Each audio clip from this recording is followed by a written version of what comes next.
жалпы қандай жанрлары өзіңізге жалпы өтеді? Комедия и драма. Негізі жанр таңдамаймын. Таңдамай Кез түсесіз. келген жанрда, иә. Қандай рөлден сіз бас тартар едіңіз, например? Ешқандай рөлден бас тартпаймын. Барлығын ойнауға дайынсыз. Иә, акцияға қатысты болмаса ғана ғой.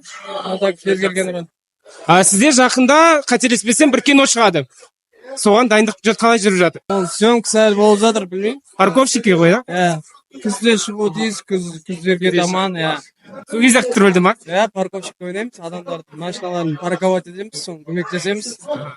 Және сізді сториста жиі көреміз, спортпен, бокспен айналысып жүрсіз. Сол направлениеға алып кетесіз ба дальше или просто хобби ретінде ме? Хобби ретінде ғой. Спорт, денсаулық кепілі. Әрдайым бос уақытында өзім достарымның залы бар. Сол жаққа шақырып тұрады, сол жаққа стабильно уақытым бос кезде, қолым бос кезде барып тұруға тырысамын жиі. Сізді жалпы сериалдарда қазір көрінбей кеттіңіз, жалпы. Тек кино әлемінде жүрсіз. Сериалға қайтып келетін ойыңыз бар ма? Енді тоже сценарийге байланысты. Пока вообще жалпы Қазақстан кинематографиясында сериалдар өзі тоқтап қалды осы жылы. Полный метрлер фильмдер көбейіп кетті, соған байланысты енді фильмдерге де түсіп жатырмыз. Егер сериалдарда да жақсы сценарийлер болса, тоже түсе береміз. Ондай пока біз қатып қалған ештеңе жоқ. Комедия жағына көп түсіреді. Жалпы сіз қандай жанрларды көргіңіз келеді?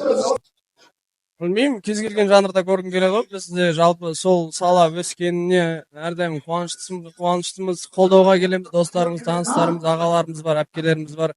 Жалпы қазақ киносының дамуы үшін жұмыс істеп жүрген жандармыз бәріміз. Определенно мынандай кино көргім келеді, андай кино емес.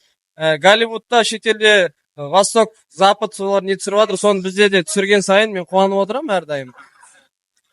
Егер сізге шет елге ұсыныс келіп жатса түсуге, сол жаққа баратын ба едіңіз? Әлбетте.